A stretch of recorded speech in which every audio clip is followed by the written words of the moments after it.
تو ایک یونیک چیز ہونی چاہیے کوئی. اچھا فیلڈ مارشل آج کی دنیا میں تو ہوتا ہی نہیں ہے, موجود دنیا میں تو مجھے تو نہیں, میرے علم میں تو نہیں کہاں ہے. یہ تو پرانے وقتوں کی باتیں ہیں. پاکستان میں بھی آخری فیلڈ مارشل ایوب خان تھے جو 69-70 تک تھے, وہ چلے گئے. اس کے بعد کہاں ہے, ایک مارشل ٹیٹو کا نام میرے ذہن میں آتا ہے, وہ بھی بہت پرانی بات ہو چکی ہے. تو اس لیے یہ ایلیویٹ کیے گئے فیلڈ مارشل کہ بھائی سم تھنگ بگر دین آرمی چیف. تو یہ فیلڈ مارشل کا مجھے انہوں نے بتایا. اچھا پھر ایک حیران کن واقعہ یہ ہے کہ امریکن میڈیا میں اس کا 99% اس خبر کا بلیک آؤٹ کیا گیا ہے, کیونکہ صحافیوں سے بریفنگ خود ڈونلڈ ٹرمپ نے آ کے دی, گفتگو کی. عاصم منیر تو ساتھ نہیں آئے, مگر اس کے باوجود 1 سے 1.5 لائن چلی ہے CNN پر ملاقات کی کہ جی ایک جیو پولیٹیکل اسٹریٹجک ملاقات. اور واشنگٹن پوسٹ نے جو اسرائیل ایران کانفلکٹ ہے اس میں امریکہ کے رول پر جو تجزیے شائع ہو رہے ہیں, بڑے بڑے فیچر شائع ہو رہے ہیں, اس میں ایک موقع پر ذکر آیا ہے کہ اس کے کانسیکوینسز پہ بات کرتے ہوئے, اور بظاہر ملاقات کا بڑا ضمنی سے ذکر ہوا ہے مگر بہت امپورٹنس دی گئی ہے, مگر فیچر کے اندر ہے کہ یہ ایک بڑی اہم ملاقات ہے کہ اس خطے میں, اور پھر اسلامی فوج وہ جو سارا سب کو معلوم ہے, اور یہ اس کے امپلیکیشنز ہوں گے جیو پولیٹیکل بیک گراؤنڈ اس ملاقات کے.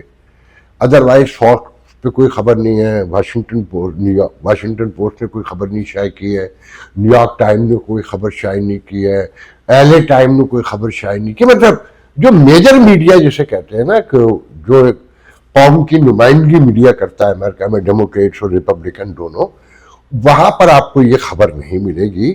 یہ ہماری ہائپ ہے.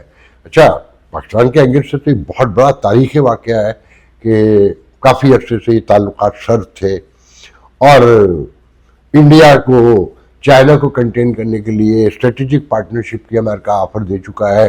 یہ سب کے سامنے ساری باتیں, پھر اعلیٰ سڈن جنگ رکوانا, اور پھر تعریف کرنا, اور 13 بار ذکر کرنا, یہ ساری چیزیں, اور کاروبار کے اینگل سے بھی گفتگو کرنا. تو اس ملاقات میں جی کرپٹو بھی, جو ڈونلڈ ٹرمپ کا اپنا خاندان اس میں شامل ہے, کہ کرپٹو کے حوالے سے بھی معاملات نے اس ملاقات میں ایک اہم کردار ادا کیا ہے. اور ایران بھی یقیناً ڈسکس ہو گیا. انہوں نے اپیل کر دی کہ جی آپ کوشش کریں کہ امریکہ شامل نہ ہو, مگر اگلے 3-4 دن میں یہ فیصلہ آپ کے سامنے آ جائے گا کہ امریکہ شامل ہوگا نہیں ہوگا. مگر عوام اور کانگریس میں اس حوالے سے بہت زیادہ تقسیم ہے, اور 2 بل بھی آ گئے ہیں کہ امریکہ کو اس جنگ میں شامل نہیں ہونا چاہیے. اس کے امپلیکیشنز ہوں گے, مگر فیصلہ یقیناً پریزیڈنٹ کے پاس ہے, اور وہ کہتے ہیں فیصلہ تو سارا ہو چکا ہے, مگر جو آخری فیصلہ جسے کہتے ہیں کہ اوکے گو تھرو, جیسے ہمارے فیلڈ مارشل کہتے ہیں کہ جی شہباز شریف نے کہا کہ جی اوکے بسم اللہ کریں اور شروع ہو جائے. تو اب مثال کے طور پہ جو آنے والے دنوں میں اس کے امپلیکیشن جو ہے نا وہ سامنے آئیں گے, اور اس کے سارے جو تجزیے جو مجھ جیسے اور جو بھی بڑے چھوٹے سب کہیں کر رہے ہیں کہ اگر امریکہ حملہ کرتا ہے تو یہ یقین رکھیں کہ پھر یہ ملاقات بہت اہم تھی, اور امریکہ حملہ نہیں کرتا تو یہ ایک لابی تھی جس نے ملاقات کروا دی ہے. اور اس کا نقصان یہ ہوا ہے کہ پاکستان میں جو جمہوریت کی ساری امیدیں تھیں وہ فارغ ہو چکی ہیں. وہ میں نے کل بھی کہا تھا, اور پھر ہمارے ایک دوست ہیں طاہر ملک, بہت سینئر جرنلسٹ ہیں, امریکہ آتے جاتے رہتے ہیں, بچے تو ان کے بھی یہیں پر رہتے ہیں, ہم ایک دوسرے کو بہت طویل عرصے سے جانتے ہیں. وہ پروفیسر ہیں جرنلزم کے, اور اینکرنگ بھی کرتے ہیں. تو انہوں نے ایک بڑی خوبصورت پوسٹ لگائی ہے کہ جو تحریک انصاف کا سوشل میڈیا ہے بالکل ٹھیک کہتا تھا کہ ڈونلڈ ٹرمپ آئیں گے تو سب کچھ بدل جائے گا. تو آپ کے سامنے سب کچھ بدل گیا. آج تحریک انصاف کہیں نہیں ہے. جو دعوے تھے, نعرے تھے, امریکہ میں جو لابنگ تھی, اگر آپ کو یاد ہوگا, میں یہ پراؤڈلی تو میں نہیں کہوں گا, ہمبلی کہوں گا کہ بہت پہلے بتا دیا گیا تھا بگننگ میں جو لوگ یہ کہہ رہے تھے کہ اس سے کوئی فرق نہیں پڑے گا ان کی یہاں لابنگ سے پیسہ خرچ کرنے سے مظاہروں سے اور کسی معاملے سے ایڈمنسٹریٹو معاملات ریاست کے معاملات جو پبلک کنزپشن ہے اس سے بہت الگ ہوتے ہیں. کانگریس ہو سینٹ ہو وہاں پر بھی اگر جب کہیں بڑے بل آتے ہیں یا بڑی ووٹنگ ہوتی ہے تو وہ نیشنل انٹرسٹ کے ساتھ ہوتی ہیں. عمران خان کی حمایت کرنا نہ کرنا یہ نیشنل انٹرسٹ نہیں تھا کبھی بھی. اور جس بنیاد پر پاکستانیوں میں تقسیم پیدا کی گئی اور ڈیموکریٹ سے ریپبلکن راتوں رات ہوئے جیسے ریپبلکن سے راتوں رات پاکستانی امریکن ڈیموکریٹ ہوئے تھے 9/11 کے بعد. تو یہ قوموں کے مزاج نہیں ہوتے ہیں میچور قوموں کے کہ وہ کسی ایک شخصیت کو لے کے کسی ایک معاملے کو لے کے اپنا پورا اسٹانس ہی چینج کر دیں جو ہم کرتے رہتے ہیں. کیونکہ پولیٹیکلی امچور ہیں خاص کر جو نسل یہاں رہتی ہے اس کا تو پولیٹیکل نام سے کوئی لینا دینا ہی کبھی نہیں رہا ہے نہ یہاں کوئی لیڈرشپ ہے. اور خیر میں اس دوسری طرف نہیں جاؤں گا. جو ایک بڑی وجہ نظر آتی ہے مجھے اس حمایت کی اور اس آنر کی اور اس ملاقات کی. دیکھیں آپ لوگوں کو یاد ہوگا کہ 2004 میں پہلی بار شور مچنا شروع ہوا تھا وہاں سے کہ امریکہ نے پاکستان کے شمالی علاقوں میں دہشت گردوں کے ٹھکانوں پر جو طالبان تھے افغان طالبان تھے اور پھر تحریک طالبان پاکستان ان کے ٹھکانوں پر ڈرون سے حملے کرنے شروع کیے تھے جس کو سب سے زیادہ عمران خان نے اچھالا. اور عمران خان نے اس کے خلاف جو ہے نا ایک بہت بڑی کمپین بھی لانچ کی جو امریکہ سے عمران خان کا پہلا اختلاف وہ یہیں سے شروع بھی ہوتا ہے. اور بڑی ہیومن رائٹس کی آوازیں بھی اٹھیں کہ اس میں معصوم شہری بھی مارے جا رہے ہیں اور بے گناہ بچے بڑے پیمانے پر کچھ 400 سے ابو کہتے ہیں کہ وہ ڈرون سے حملے ہوئے. اب وہ کام پاکستان کر رہا ہے. اچھا جو تعریفیں ہوئی ہیں یہاں جو کمانڈر ان چیف امریکہ نے جو سینٹ کی ہیئرنگ میں گفتگو کی وہ یہی تھا نا کہ جی داعش کے لوگ پکڑ کے دیے بڑے لوگوں دہشت گردوں کو مارا اور ٹیررزم میں ہم شانہ بشانہ کھڑے ہیں. تو اب وہ ڈرون حملے پاکستان کے شمالی علاقوں میں بلوچستان میں BLA کے لوگوں پہ اور دوسرے جو اس طرح کے گروپس ہیں ان پہ جو ڈرون حملے ہیں وہ پاکستان کر رہا ہے اور پاکستان اون بھی نہیں کرتا. کہیں آپ نے خبر بھی نہیں سنی ہوگی. ٹھیک ہے نا. ابھی پچھلے دن سنا ہوگا کہ گھر میں 4 بچے مارے گئے شمالی وزیرستان میں یا شمالی علاقوں میں. پھر ایک کرکٹ کھیلتے ہوئے بچوں پر حملہ ہوا جہاں 20 لوگ شدید زخمی ہوئے اور کچھ بعد میں سنا ان میں سے مر بھی گئے. تو اس طرح کے درجنوں واقعات ہیں اور یہ آئے دن اب وہاں ہو رہا ہے کہ مطلب جو امریکہ کام کرتا تھا پاکستان میں وہ پاکستانی کا اس سے کروایا جا رہا ہے. اچھا یہ میں اس پہ اور تبصرہ یوں نہیں کروں گا کہ یہ ہماری اگر تاریخ نکال کے دیکھیں تو یہ ہمارے لیے کوئی مشکل کام نہیں ہے کوئی بڑا کام نہیں ہے. کیونکہ ہم پہ تو ایک الزام یہ بھی ہے نا کہ ہم فلسطین کی جو حمایت کرتے ہیں اور شیشہ پلائی ہوئی دیوار کی طرح کھڑے ہوئے ہیں کہ ہمارے انہی فوجیوں میں سے ضیاء الحق بریگیڈیئر تھے کہ صابرہ شتیلہ صابرہ کے شتیلہ جو کیمپ بہت مشہور تھے جارڈن میں. انڈین تو یہ کہتے ہیں کہ ہم نے 10,000 لوگ ایک ہی رات میں مارے تھے. اب سچ جھوٹ کا تو مجھے نہیں پتا مگر لوگ مرے تھے فلسطینی مرے تھے اور امن فورس کے نام پہ مارے گئے تھے. خانہ کعبہ پہ بھی گولی ہمارے جوانوں نے ہی چلائی تھی برٹش انڈیا میں. تو یہ کوئی ایشو نہیں ہے. بات ساری یہ ہے کہ آنے والے دنوں میں اچھا ایران کے حوالے سے ایک بات سمجھ لیں. وہاں بار بار آپ کی بات سمجھیے ٹھیک ہے مولانا فضل الرحمان نے اپنی سیاسی زندگی کی تاریخ کی سب سے خوفناک تقریر کی اور سارے ملا جو ہے نا بنوری ٹاؤن سے لے کر تقی عثمانی اور جو دیکھیں جو شدید وہابی مخالف ہے ایرانی رجیم کے وہ بھی کہ ہم ساتھ کھڑے ہیں اور ساتھ ہی نہیں کھڑے ہیں لڑنے مرنے کو بھی تیار ہیں. یہ سب باتیں ہیں سنا کریں.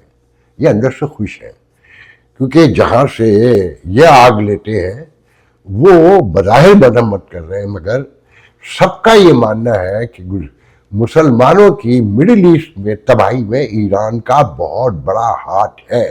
اسرائیل نے کم نقصان پہنچایا ایران نے زیادہ نقصان پہنچایا. وہی امامت و خلافت کا چکر ہے. میں اس کی ڈیٹیل میں نہیں جانا چاہتا. تو پاکستان میں ایک بڑی آبادی رہتی ہے اور اس کو بھی موٹیویٹ کرنے میں مخالفت میں کھڑا کرنے میں، ان دونوں کو لڑانے میں سعودی عرب نے کاؤنٹر کرنے کیا، انہوں نے پہلے شروع کیا، اور ایران سے پہلا جھگڑا ہی یہ شروع ہوا کہ آپ کی حکومت آ گئی تھی، آپ ملا اعظم لانا چاہتے تھے، آپ لے آئیے کوئی بات نہیں، مگر جب ایکسپورٹ کرنے کا اعلان کیا آپ نے کہ ہم اسے باہر لے کر جائیں گے اور پوری دنیا کو اس میں ملوث کریں گے اور نظام لے کر آئیں گے، تب دنیا پریشان ہوئی۔ اب اسے کوئی کتنے لوگ مانتے ہیں نہیں مانتے ہیں، اس کے لیے پڑھنے لکھنے کی ضرورت ہے۔